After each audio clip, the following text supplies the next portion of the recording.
កាត់ចាស់ឈឺស្លាប់វាជារឿងធម្មជាតិដែលយើងមិនអាចជៀសផុតបានទេមិនថាជាអ្នកហាត់ប្រាណឬអ្នកហាត់ប្រាណមិនថាអ្នកមានមិនថាអ្នកក្រមិនថាជាស្ដេចមិនថាជារាគឺអាចជៀសផុតពីច្បាប់ធម្មជាតិនឹងមួយនឹងបានទេប៉ុន្តែការដែលខ្ញុំជ្រើសរើសការធ្វើរំហាត់ប្រាណការជ្រើសរើសញ៉ាំអាហារ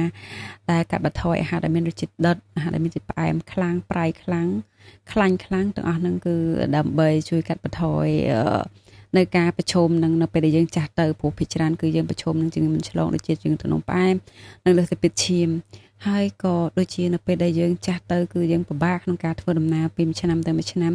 សាច់ដុំក៏កាន់តែបិទបង់កំហាប់សាច់ឆ្អឹងក៏កាន់តែថយចុះអញ្ចឹងធ្វើឲ្យយើងពិបាកក្នុងការធ្វើដំណើរពិបាកអញ្ចឹងពិបាកដល់កូនចៅរបស់យើងទៀតប៉ុន្តែនៅពេលដែលយើងបានទៅហាត់ប្រាណគឺធ្វើឲ្យរាងកាយរបស់យើងរឹងមាំជាងមុនជីវិតគឺជាជំរើសសំខាន់បងប្អូនជ្រើសរើសបែបណាលទ្ធផលនឹងបែបហ្នឹងបើសិនបងប្អូនគេថាការជ្រើសរើសការធ្វើរំហាត់ប្រាណក៏ដូចជាញ៉ាំរបបអាហារនឹងធ្វើឲ្យបងប្អូនធ្វើបាបខ្លួនឯងអាហ្នឹងគឺជាការជ្រើសរើសរបស់បងប្អូន